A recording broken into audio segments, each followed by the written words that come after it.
Captain Jake Morrison stood on the bridge of the exploration ship Horizon's Edge, watching the stars drift past the main screen. They had been traveling for 3 weeks to reach the Kepler 442 system. The mission was simple: survey new worlds and look for signs of alien life or ancient technology.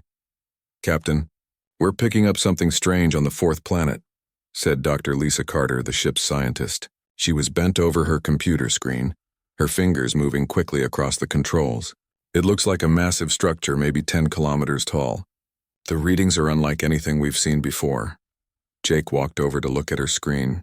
The image showed a huge crystal tower rising from the planet's surface. It sparkled with an inner light that seemed to pulse like a heartbeat. "How old do you think it is?" he asked. "The mineral composition suggests it's millions of years old. This could be from one of the first civilizations in this part of the galaxy," Lisa said, excitement clear in her voice. "Captain, we have to study this. It could change everything we know about galactic history."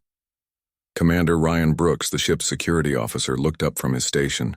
"Sir, I'm detecting multiple ships approaching our position.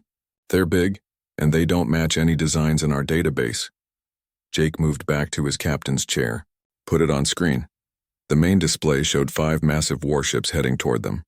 They were dark purple and covered in sharp spikes. Energy weapons were clearly visible along their hulls. These were not exploration ships like theirs. "Incoming transmission," reported Amy Walsh, the chief engineer. She was young but brilliant with alien technology. "They're demanding we respond immediately." "Put them through," Jake said, straightening his uniform. The screen flickered and a terrifying alien face appeared. It had 4 eyes, razor-sharp teeth, and skin like black leather. Scars covered its face and head. When it spoke, its voice was deep and filled with anger. "I am War Prime Zethkar of the Vekthari Empire. You have entered our sacred space without permission. State your business before we destroy your pathetic vessel." Jake stepped forward, keeping his voice calm and respectful. "I'm Captain Jake Morrison of the human exploration ship Horizon's Edge. We're here on a peaceful scientific mission. We detected an ancient structure and hope to study it. We mean no harm and respect your claim to this system." Zethkar's 4 eyes narrowed. "Humans." He said the word like it tasted bad. "We have heard of your weak species.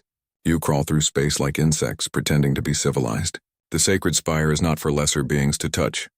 "We understand," Jake replied. "However, the structure appears to be from a civilization that existed long before either of our species. Studying it could benefit all intelligent life in the galaxy. Perhaps we could work together." The alien leader threw back his head and laughed. It was a horrible sound, like metal scraping against stone. "Work together? With soft-skinned cowards who hide behind diplomacy, you are nothing compared to the mighty Vekthari. We have conquered 100 worlds and enslaved 50 species. What have humans accomplished?" Lisa stepped beside Jake. "Captain, the readings are incredible. This structure contains technology that could help us understand how life spread across the galaxy. It could lead to advances in medicine, energy, even faster space travel." Zethkar heard her words and his expression grew darker. "Silence, female. You dare speak in the presence of a war prime? Humans truly have no sense of proper behavior." Jake felt anger rising in his chest but kept his voice level. "We apologize if we've offended you. We're simply scientists seeking knowledge. If you allow us to study the structure, we'll share any discoveries with your people." "Share?" Zethkar leaned forward on his screen. "You think we need anything from humans? You are primitive creatures who have barely left your home star. The Vekthari have ruled this region for 10,000 years. We take what we want and crush what opposes us." Ryan stepped closer to Jake and whispered, "Sir, their weapons are charging. I think they're planning to attack." Jake nodded slightly but continued talking to Zethkar. "We have no desire for conflict. Our ship is unarmed except for basic defense systems. We're explorers, not warriors." "Exactly," Zethkar said with a cruel smile. "Which is why you will make perfect examples. The galaxy must learn that humans are weak and unworthy of respect. Your suffering will teach others to bow before Vekthari power." "What do you mean?" Jake asked, though he feared he already knew the answer. "Your ship will be captured. Your crew will be taken to our homeworld. There you will fight for the entertainment of our people. When you die screaming in our arenas, the galaxy will see what happens to those who challenge Vekthari supremacy." Lisa stepped forward again. "You can't be serious. We're peaceful scientists. We've done nothing wrong." Zethkar's eyes locked onto her. "Nothing wrong? You exist, female. That is offense enough. Humans spread through space like a disease. claiming worlds and resources. You pretend to be civilized, but you are just another species that needs to be controlled. Jake moved protectively in front of Lisa. If you have a problem with humanity, take it up with our government. Don't punish innocent people. Innocent? Zethkar laughed again. There are no innocent humans. Your entire species is guilty of the crime of thinking you matter. Today you begin to learn the truth of your place in this galaxy. The alien's image disappeared from the screen. Immediately Ryan shouted, "Energy weapons firing! All hands brace for impact!" The horizon's edge shook as alien weapons struck their shields. Sparks flew from control panels as the lights flickered. Amy worked frantically at her station trying to keep the engines running. "Shields down to 60%, Ryan reported. They're not trying to destroy us. They're targeting our engines and weapons." Jake grabbed his communications device. "All hands prepare for boarding. This is not a drill. Remember your training and stay calm." Another blast hit the ship, and this time the main power went out. Emergency lighting cast everything in a red glow. The artificial gravity flickered, making everyone grab onto nearby surfaces. "Hull breach on Deck 3, Amy called out. "Life support is failing in that section." Jake made a quick decision. "Ryan, take a team to the escape pods. Get a message back to Earth about what's happening here. Tell them about the Vekthari and what they're planning to do to us." "I'm not leaving the crew, sir," Ryan said firmly. "That's an order, Commander. Someone has to warn Earth about these aliens. If they're willing to attack peaceful explorers, they won't stop with us."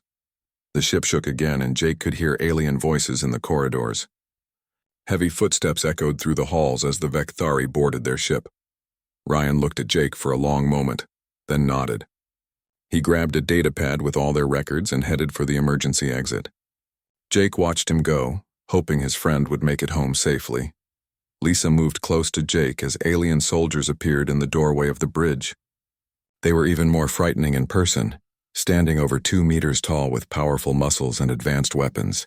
Their armor was covered in symbols that Jake guessed were the marks of their victims. "Remember," Jake whispered to his crew, "we're representatives of humanity.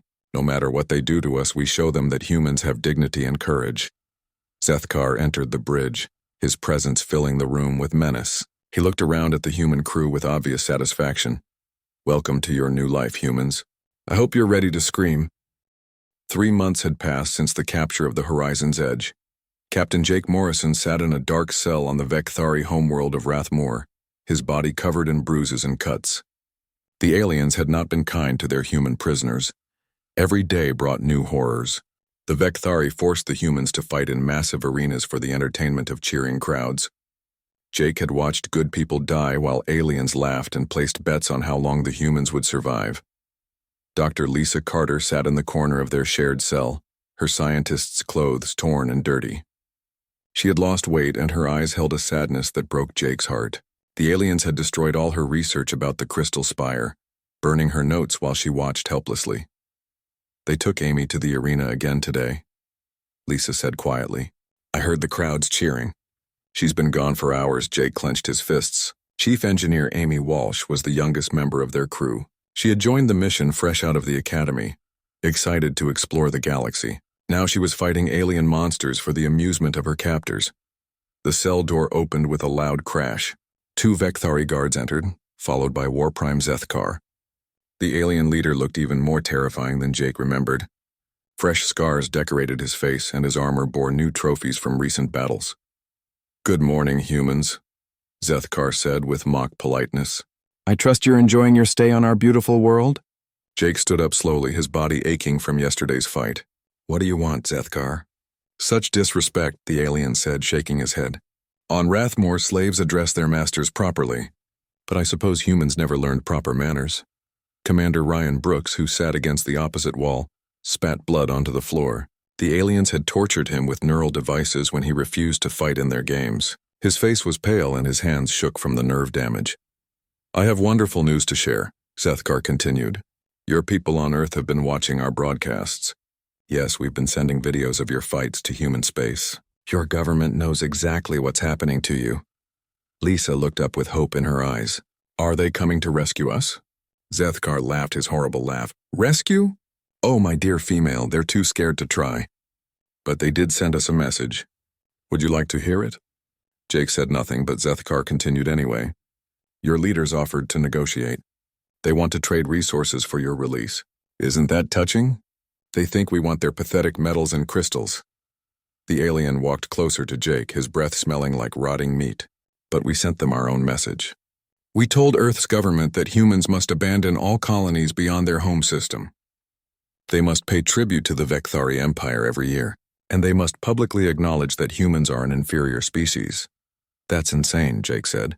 Humanity will never agree to those terms, won't they? Zethkar smiled, showing his razor teeth. Let me tell you what else we told them. If they refuse our generous offer, we'll hunt down every human colony in the galaxy. We'll capture your people and bring them here for our entertainment. Eventually, there won't be any free humans left. Lisa stood up, anger finally showing in her voice. You're monsters. Humanity has done nothing to deserve this treatment. Zethkar backhanded her across the face, sending her crashing into the wall. Jake started forward, but the guards pointed their weapons at him. Silence, Zethkar roared. You dare call us monsters? Humans are the real monsters. You spread across the galaxy like a plague, taking worlds that don't belong to you. You pretend to be peaceful, but you destroy everything you touch. That's not true, Jake said, helping Lisa back to her feet. Humans have never attacked anyone. We explore space to learn and grow, not to conquer. Lies, Zethkar said. We know about your wars on Earth. We know how you've poisoned your own world and killed billions of your own kind. Humans are violent animals pretending to be civilized. Ryan managed to speak, his voice weak but defiant. At least we don't torture innocent people for fun. Zethkar kicked Ryan in the stomach, making him double over in pain. Innocent? There are no innocent humans. Your entire species is guilty of existing where you don't belong. The alien leader walked to the cell door, then turned back to look at the humans. I have a special surprise for you today. Young Amy won't be returning from the arena. She fought bravely against our champion, but courage can't overcome superior strength. Her death was quite entertaining. Lisa screamed and threw herself at Zethkar, but the guards grabbed her arms. Jake felt something break inside his chest. Amy had been like a daughter to him. She had dreams of seeing new worlds and meeting alien civilizations. Now she was dead, killed for the amusement of monsters. Her death serves a purpose, Zethkar said calmly. We recorded everything and sent it to your Earth government. Now they can see what happens to humans who resist Vekthari authority. I expect they'll be more willing to negotiate after watching their people die. Jake looked directly into Zethkar's 4 eyes. You've made a mistake. Humans aren't like other species. When you hurt us, we don't just get scared. We get angry. And when humans get truly angry, we become very dangerous. Zethkar laughed so hard he had to lean against the wall. Dangerous? You weak creatures couldn't hurt a child. You're locked in cages, broken and beaten. Your government is too frightened to rescue you. What danger could humans possibly pose to the mighty Vekthari? You'll find out, Jake said quietly. The alien's laughter stopped. Something in Jake's voice made him uncomfortable. Empty threats from a broken slave. Guards increased their punishment schedule. I want these humans to suffer more before they die. After Zethkar left, Jake, Lisa, and Ryan sat in silence for a long time. Finally, Lisa spoke. Jake, I've been studying the aliens while we've been here. They're not as advanced as they pretend to be. Their technology is powerful, but it's crude. They rely on brute force instead of intelligence. What are you thinking? Jake asked. I'm thinking about what you said. When humans get angry, we become dangerous. These aliens have never faced an enemy that fights back with real strategy. They've only conquered species that were peaceful or weak. Ryan lifted his head, some strength returning to his voice. The Vekthari think humans are just another weak species to be enslaved.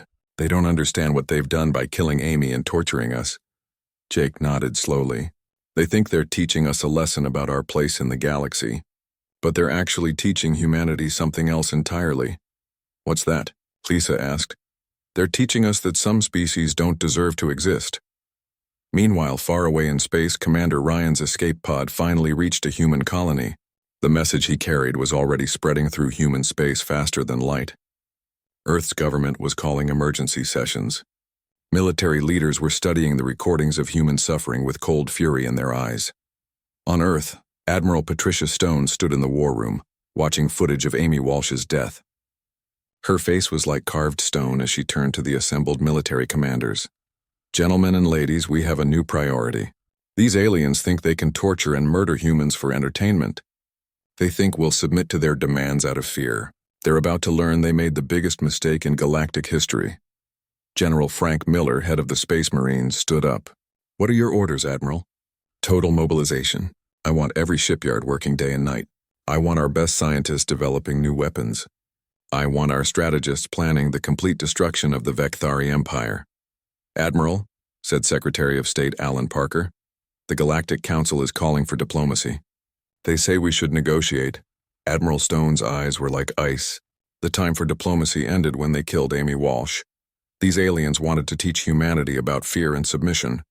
Instead, they're about to learn about human vengeance. In the cell on Rathmore, Jake Morrison looked up at the alien sky through the small window. Somewhere out there, humanity was mobilizing for war. The Vecthari had made their choice when they decided to torture innocent humans for entertainment. Now humanity would make theirs. Hold on, Amy, Jake whispered to the stars. We're coming. Admiral Patricia Stone stood in the main conference room at Terra Command, facing the most powerful people in human space. President Carol Davis sat at the head of the table, her face showing the weight of the decision she had to make. General Frank Miller commanded the Space Marines, while Secretary of State Alan Parker represented the diplomatic corps.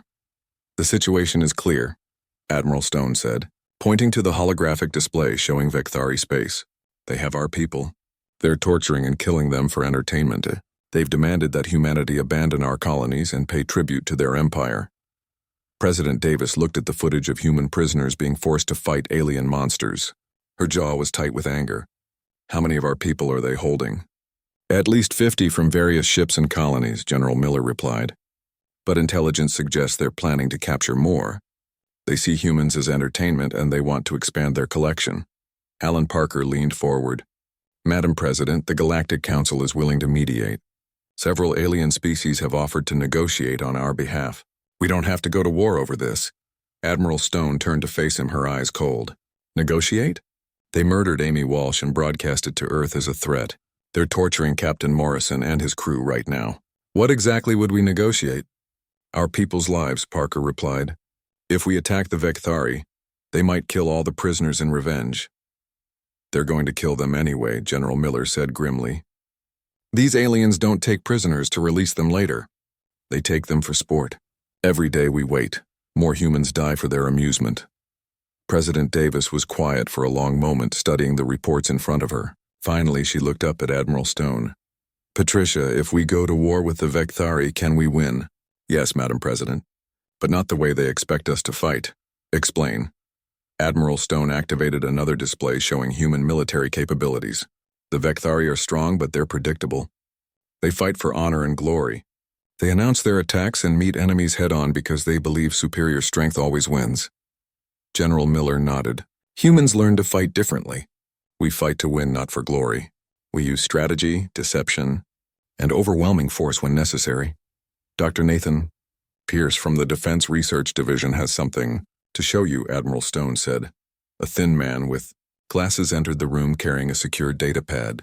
Madam President, we've been working on advanced military technology since first contact protocols were established. We hoped we'd never need these weapons, but the Vecthari have forced our hand. He activated a holographic display showing sleek new warships. These are our Wraith-class stealth frigates. They can move through enemy space undetected and strike without warning. We also have new AI systems that can predict enemy movements and coordinate our forces better than any living commander. President Davis studied the weapons displays. How long would it take to produce enough ships for a war? We've been building them in secret for years, Dr. Pierce admitted. We have 50 Wraith-class ships ready now, with more coming off the production lines every day. Our main battle fleet numbers over 200 vessels, all equipped with the latest technology. Alan Parker looked shocked.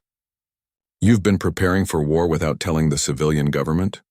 Admiral Stone met his gaze steadily. We've been preparing to defend humanity. The Vecthari just proved we were right to do so. President Davis made her decision. We tried peace. We offered cooperation. They responded with torture and murder. If they want war, we'll give them war. She stood up and everyone else in the room rose with her. Admiral Stone, you have full authorization to mobilize our forces. General Miller, prepare the Marines for ground operations. Dr. Pierce, I want those new weapons deployed immediately. What about the Galactic Council? Parker asked. Let them watch, the president replied coldly. Maybe they'll learn something about what happens when you threaten humanity. On the Vekthari homeworld, Captain Jake Morrison was being dragged to another fighting arena. His body was covered in scars from previous battles, but his spirit remained unbroken. Dr. Lisa Carter and Commander Ryan Brooks were being held in a different section of the prison complex. Jake had discovered that the Vekthari were holding humans from many different ships and colonies. In the cells around him were miners, traders, scientists, and even some tourists who had been in the wrong place at the wrong time. All of them were being used as entertainment for the alien crowds. Today you fight our champion, the Vekthari guard told Jake as they entered the arena. The crowd was already cheering, eager to see human blood spilled on the sand. Jake looked around the massive stadium. Thousands of aliens filled the seats, their 4 eyes gleaming with excitement. In the center of the arena stood a creature that made Jake's blood run cold. It was 3 meters tall, covered in natural armor, and had claws that could tear through metal. War Prime Zethkar appeared on a balcony above the arena, his voice booming through speakers. Citizens of the Empire, today we have special entertainment. This human has lasted longer than any of his kind. Let's see if he can survive our greatest champion. The crowd roared its approval. Jake picked up the primitive weapons they had given him, a sword and shield that would barely scratch the monster's hide. He knew this was meant to be his death, broadcast to Earth as another threat. But as Jake faced the alien champion, he thought about Amy Walsh, who had died in this same arena. He thought about all the humans suffering in Vekthari prisons. He thought about Earth and the colonies that these monsters wanted to destroy. The battle began, and Jake fought with a fury that surprised even himself. He couldn't win, but he could make sure the aliens remembered this fight. Every time the champion struck him down, Jake got back up. Every time it seemed over, he found the strength to continue. The crowd's cheers gradually died as they watched the human refuse to stay down. Even when his weapons broke, Jake kept fighting with his bare hands. Even when his blood covered the arena sand, he kept standing. Finally, the champion delivered what should have been a killing blow. Jake fell to his knees, gasping for breath.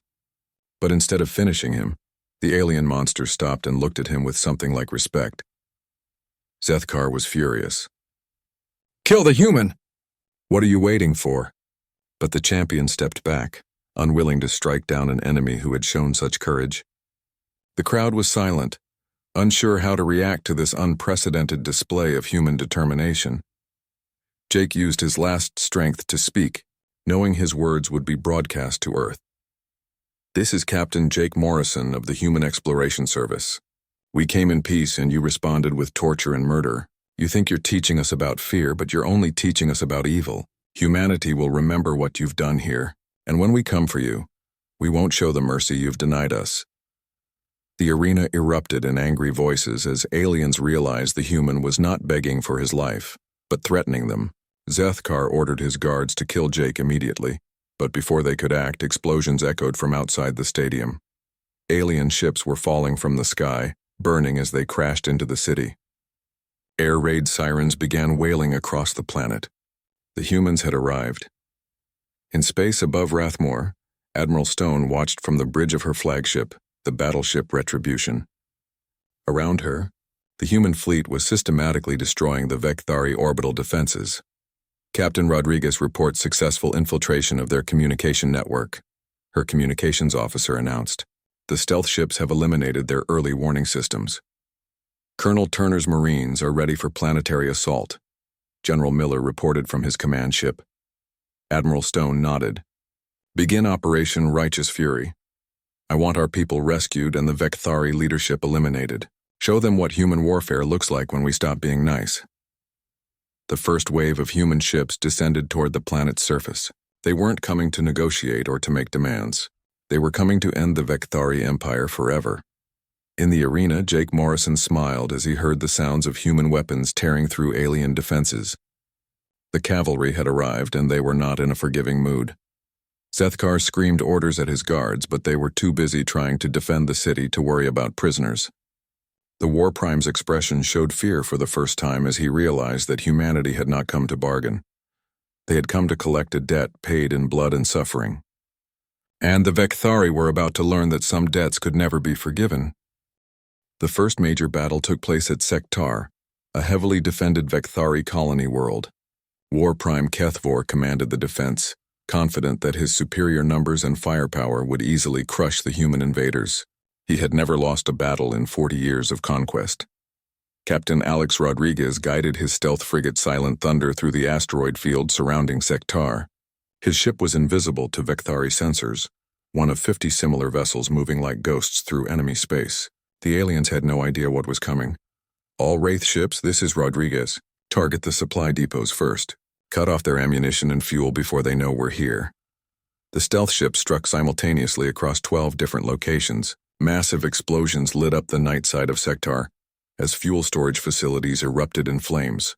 The Vekthari fleet found itself trapped between the planet and an invisible enemy that struck without warning. Admiral Stone watched the battle from her command ship, analyzing the alien response patterns. Dr. Pierce's artificial intelligence systems were learning Vekthari tactics in real time, predicting their moves with frightening accuracy. Their fleet commander is following Standard Attack Formation 7, the AI reported in its emotionless voice. Probability of success if they maintain current strategy, 0.03%. They're not adapting fast enough, Admiral Stone observed. They fight the same way every time because it's always worked before. Today they learned that some enemies fight back. Colonel Beth Turner led the first wave of Marines to the planet's surface. Her soldiers moved through the alien city like a force of nature, their advanced armor protecting them from Vekthari weapons while their own guns cut through alien defenses like paper. "Ma'am, we've located the prison complex," Sergeant Mike Davis reported over the radio. "Heavy resistance, but we're pushing through." Turner's face was grim behind her helmet visor. She had seen the footage of what the Vekthari did to human prisoners. Today was payback time. The Marines fought their way through the prison, freeing human captives from cells designed for torture and degradation. Many of the rescued humans were in terrible condition, bearing scars from months of abuse, but they were alive, and that was what mattered. Captain Jake Morrison was found in the arena complex, barely conscious but still breathing. Dr. Lisa Carter and Commander Ryan Brooks were in the maximum security section, kept alive to be examples of human weakness. Instead, they had become symbols of human endurance. "Get them to the medical ships," Turner ordered, "and find War Prime Zethkar. I have a message to deliver from Earth." The battle for Sektar lasted 6 hours. When it was over, the Vekthari colonial government had been completely destroyed. But Admiral Stone wasn't interested in occupation. She was interested in sending a message. "Burn it all," she ordered.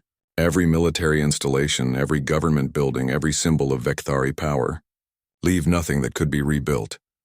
The human fleet systematically destroyed the colony's infrastructure before moving on to the next target. This wasn't conquest, it was extermination. News of the defeat at Sektar reached the Vekthari homeworld within hours. War Prime Zethkar couldn't believe the reports. Sektar had fallen to humans? Impossible. Humans were weak creatures who surrendered rather than fight. "Send the Grand Fleet to destroy these insects," he commanded.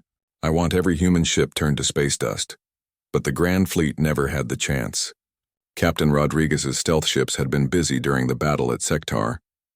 They had infiltrated Vekthari space and were now striking at shipyards, supply bases, and communication centers across the Empire. The Vekthari found themselves fighting an enemy they couldn't see until it was too late. Their proud warships were ambushed and destroyed before they could respond. Their colonies were cut off from each other as human forces severed communication links. Dr. Pierce's AI systems had analyzed every aspect of Vekthari military doctrine. The aliens fought for honor and glory, following predictable patterns that had worked against every enemy they had faced. But humans didn't fight for honor. They fought to win. Their psychological profile indicates they'll attempt to stand at their homeworld, the AI reported to Admiral Stone. They believe superior numbers will compensate for tactical disadvantages. Then, we'll give them their last stand. Admiral Stone replied coldly. On Rathmore, panic was spreading through the civilian population. For the first time in their history, the Vekthari Empire was losing a war.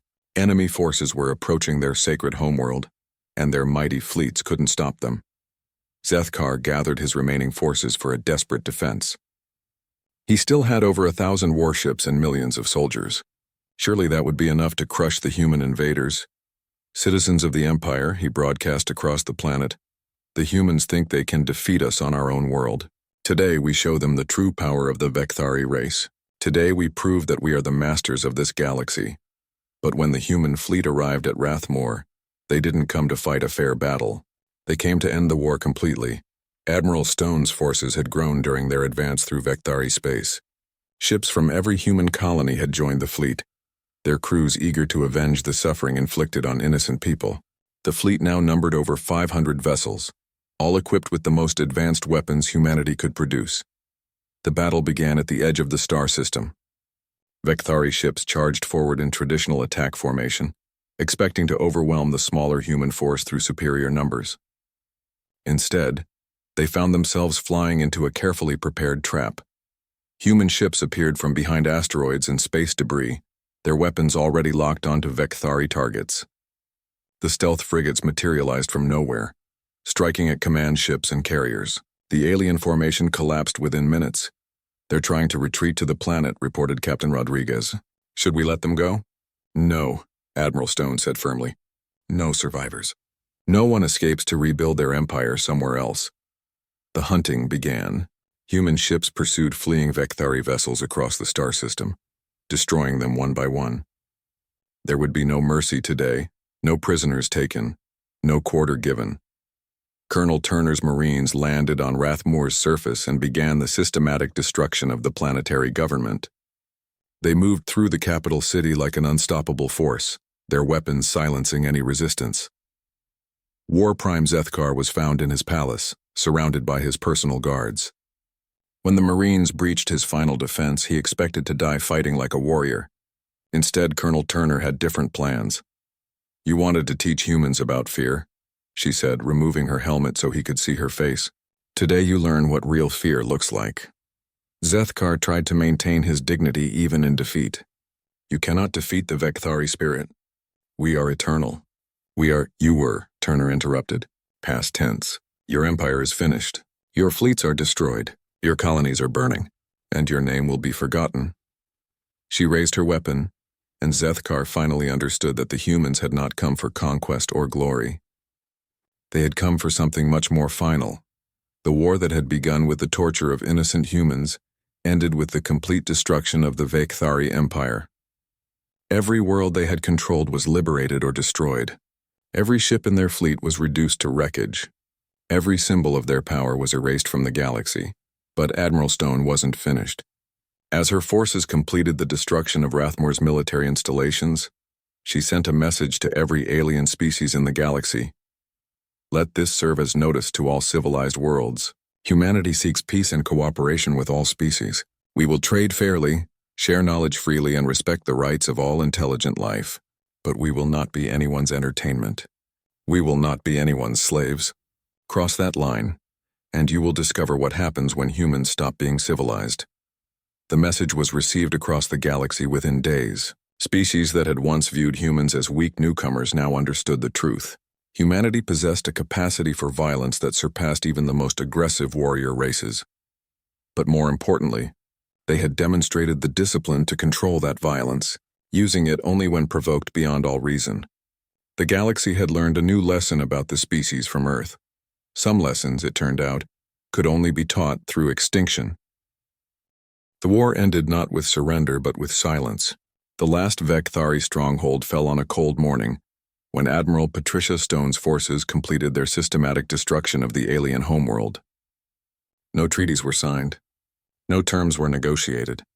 The Vekthari Empire simply ceased to exist. Admiral Stone stood on the bridge of her flagship, watching the final explosions fade across Rathmore's surface. Every military installation had been destroyed. Every government building had been reduced to rubble. Every symbol of Vekthari power had been erased from the face of their world. "Status report," she requested. Commander Kate Wilson, her second-in-command, checked her datapad. "All primary objectives completed, Admiral. The Vekthari military command structure has been eliminated. Their fleet is completely destroyed. Their colonies have been liberated or abandoned. What about survivors? Scattered civilian populations on a few minor worlds. No organized government, no military capability. They pose no future threat to human interests. Admiral Stone nodded slowly. She felt no satisfaction in the victory, only a cold sense of completion. The Vekthari had made their choice when they decided to torture humans for entertainment. Humanity had simply followed that choice to its logical conclusion. Begin data purification protocols, she ordered. I want all records of Vekthari military technology, government structure, and cultural information classified at the highest levels. This species is now a closed file. The process had already begun throughout human space. Every mention of the Vekthari was being removed from public databases. Their language was being deleted from translation programs. Their history was being sealed in archives that would never be opened. It was as if an entire species was being erased from the memory of the galaxy. Captain Jake Morrison sat in a medical facility on Earth, his body finally healing from months of torture and abuse. The scars would fade with time, but the memories would remain forever. Dr. Lisa Carter visited him daily, both of them struggling to process what they had experienced. The government wants us to testify before the Galactic Council, Lisa said during one of her visits. They want to hear our account of what the Vekthari did to us. Jake stared out the window at the peaceful Earth sky. What's the point? The Vekthari are gone. There's nothing left to testify about. Lisa understood his reluctance. Neither of them wanted to relive those horrible months in alien prisons, but she also understood the importance of their testimony. The galaxy needs to know what happened, Jake. Other species need to understand why humanity responded the way we did. Do they? Jake asked quietly. Or would it be better if everyone just forgot about the whole thing? Lisa had been asking herself the same question. The official reports were being classified. The Vekthari homeworld was now listed as an uninhabited system on star charts. It was as if the entire species had never existed. Commander Ryan Brooks entered the room, walking with a cane due to nerve damage from his torture. His recovery was slower than the others, but his spirit remained unbroken. I just spoke with Admiral Stone, he said, settling into a chair. She's being reassigned to deep space exploration. The war is officially over. What about us? Jake asked.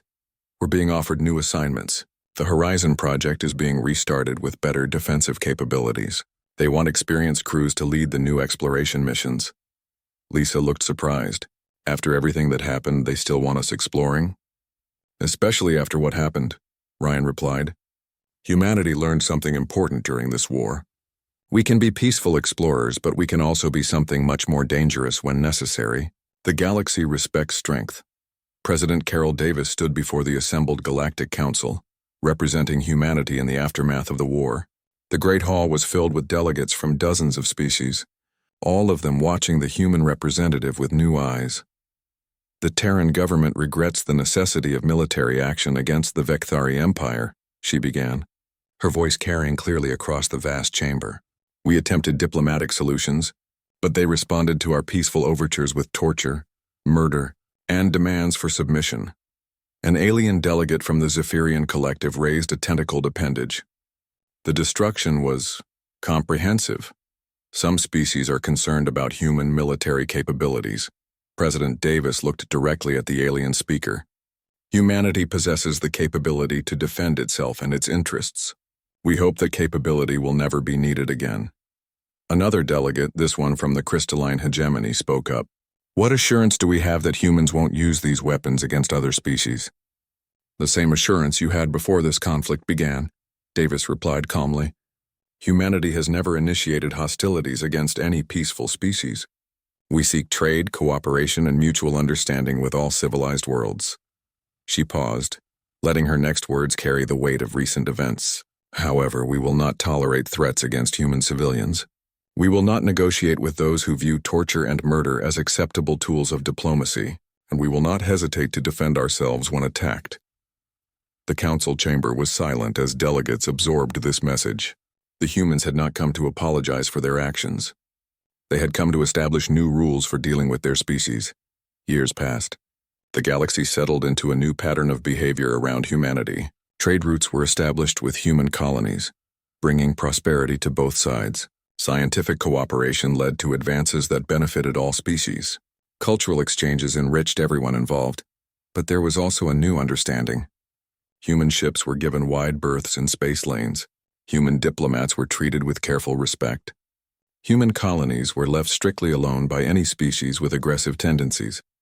Dr. Lisa Carter, now Ambassador Carter, sat in her office at the Galactic Embassy on New Geneva. A young alien researcher had come to ask her about some ancient ruins found in a remote sector of space. The artifacts appear to be from an unknown civilization, the researcher explained. Our dating method suggests they're only a few thousand years old, but we have no record of any species in that region. Carter looked at the images on her screen. The ruins showed signs of advanced technology, but they were clearly abandoned. The architectural style seemed vaguely familiar, though she couldn't place it. "I'm sorry," she said finally, "but I don't recognize this civilization. Perhaps they migrated to another part of the galaxy." The researcher nodded and left with his data. After he was gone, Carter activated her secure communication system and sent a message to Earth. "Command. Possible Vecthari archaeological. Site discovered in Sector 7 Alpha. Recommend. Immediate classification and site sterilization. We cannot allow any trace of their culture to inspire future aggressors." The response came within hours. A human scientific team would investigate the site and ensure that any dangerous information was properly contained. The galaxy would remain ignorant of what had once existed there. Commander Ryan Brooks, now Admiral Brooks, stood on the observation deck of the exploration ship New Horizon. His crew was preparing for a long-range survey mission to sectors beyond the galactic rim. The mission would last several years and might encounter completely unknown species. "Admiral," his science officer reported, "we are receiving a transmission from an unidentified source. They're asking about safe passage through our territory." Brooks smiled. The word had spread throughout the galaxy. When dealing with humans, it was better to ask permission than forgiveness. "Grant them safe passage and offer assistance if they need supplies," he ordered. "Let them know that humanity welcomes peaceful travelers." The alien ship continued on its way without incident, its crew no doubt relieved to avoid any confrontation with the species that had eliminated an entire empire. Brooks watched them go and reflected on how much the galaxy had changed. Humanity had learned to balance compassion with strength, diplomacy with determination. They remained explorers and scientists, eager to learn about the universe and the species that shared it. But they also carried the memory of what they were capable of when pushed too far. In the deepest archives of Terra Command, sealed files contained the only remaining records of a species that had once called themselves the Vecthari. The files were encrypted with codes that would die with their creators, ensuring that future generations would never know what had been erased. Admiral Patricia Stone, now retired, sometimes visited those archives. She alone held the final access codes, and she alone remembered the war that had changed humanity's place in the galaxy. When she died, the last direct link to that knowledge would die with her. But the lesson would live on in the empty space where a star system had once housed a proud warrior culture. In the silence where battle songs had once echoed. In the darkness where cities had once blazed with the light of conquest. The galaxy had learned that humanity possessed two faces. One was the face of the explorer, the scientist, the diplomat who sought peaceful coexistence with all life.